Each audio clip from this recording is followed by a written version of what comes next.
Autoblog reported earlier this week, that a Swiss rider on a Harley-Davidson Livewire set an electric motorcycle distance record. Yes. So You went 12 miles. Let's keep in mind the Livewire is a $30,000 plus electric motorcycle that has 100 miles of range. So what's the normal? What's the first thing you're going to do when you get one? Yeah, you're going to ride it for 23 hours and what was it? Almost 24 hours. 48, I think. Yeah. Yeah, it was almost 24 hours and just over 1,000 miles. Hey, you know what? Number one, that is a cool achievement, and to stay on a motorcycle for 24 hours straight, man, balls of you get an Iron Butt award for that. Absolutely, it's cool. But you know what? Like this whole, it's like the hypermiling thing and the distance thing and all of that. Like, no. So no. I both love the story and I hate it. So did he hypermile it, or did he just charge it and ride? He just charge it multiple times. Yeah, he did. Right. Yes, multiple times. And so at least I'm sorry. At least we know he wasn't riding for 24 straight hours, because he would go 100 miles, stop, charge, 100 miles, stop, charge. So I'm sure he was napping and whatever. But yeah, it's still a lot of work, and I get it, and that's cool, and yay, more electric motorcycles. That's all I got on this. What do you? Yeah, this is not where EVs shine right now in doing these long distance treks. They're great for commuting and errands and other things when they have a short range. So it's without fast charging and long range, it's a nice accomplishment, but I don't know that the PR is actually all that beneficial. Yeah. Guinness has stopped recognizing people trying to stay up as long as they can. So hopefully they start to restrict these so they are done safely with teams rotating out and getting proper rest, because all it takes is one microsleep on a bike to be a disaster. Right. I mean, I think bad in a car, but it's worse on a bike. Like to Russell's point, a 100-mile range is great for a daily commuter. A fair weather commuter here in Chicago, and 100 miles, if you like riding your bike, then this would most likely get you into work and back. So that's awesome.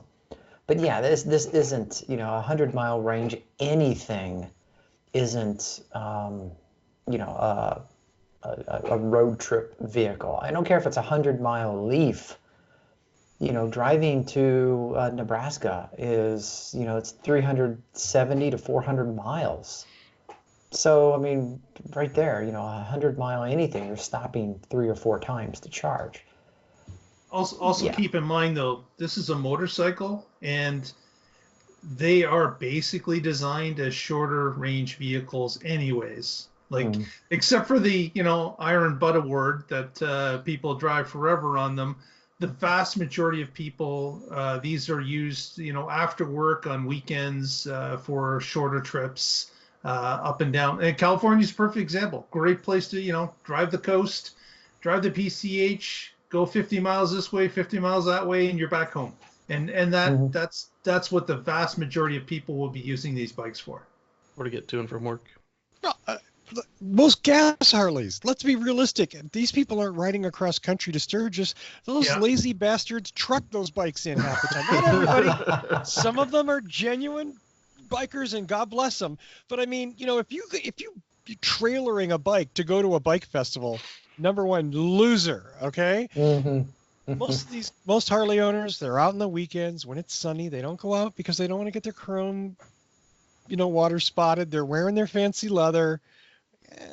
Am I indulging in some stereotypes here? Yes, I am. Yes. Yeah, maybe. Guilty as charged. But all I'm looking for is a bicycle that will help me just attach it to a solar power generator for the apocalypse. 'Cause that's my road to freedom. Okay, so I'm kind of cool with the 100 miles on that, because it's like, all right, I can escape the zombies that way. I have practical concerns. That's my strategy. We can tell. If any disaster, like if there's a hurricane coming, I make sure there's enough in the tank to leave the state. And You're not leaving the state in a motorcycle. You can't carry much with you. Yeah, you can't carry your loved one. Mark, There's no way you're just splitting on a motorcycle. And when I can attach to the motorcycle, and I'm gone. Canada. I can prove all of that wrong, but I'm not going to. That's what the show is about. But I can tell you by the time I carried a coffee table home on my Honda. Oh my gosh. Who cares? Yes. A full-size coffee table. Yes. Yeah. With leaves or no leaves? And the police photos back it up. Yeah. It was about 1.5 miles, but nonetheless a very hairy 1.5 miles. And the table got home. It was okay. Wow. Okay. But, wow. You were trying for your Darwin Award that day. It was a church rummage sale, and I had to. It was like, oh, this is gorgeous. I need this. And I have good sense of balance. And speaking of a good sense of balance, did you strap it to your back like a backpack? No, I balanced it across the tank and each of my knees. Oh my gosh! Wow. Yes, and it stuck out, and I understand. I could almost not turn the wheel. I was leaning into corners, and I was worried that one end, if I leaned too far, would scrape the ground. Oh my God. Dear Diary, today Russell told us about his potential Darwin Award nomination event. I did stuff like that on my bicycle when I was 7. Right. It started with here, hold my beer. Russell, I'm willing to bet that if you had a Livewire, you could probably get that Chesterfield home.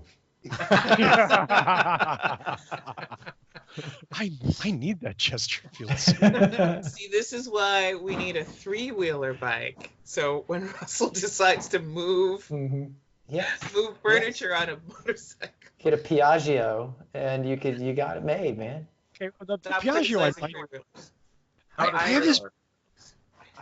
I have this built-in prejudice against 3-wheelers. It's horrible. I hate them.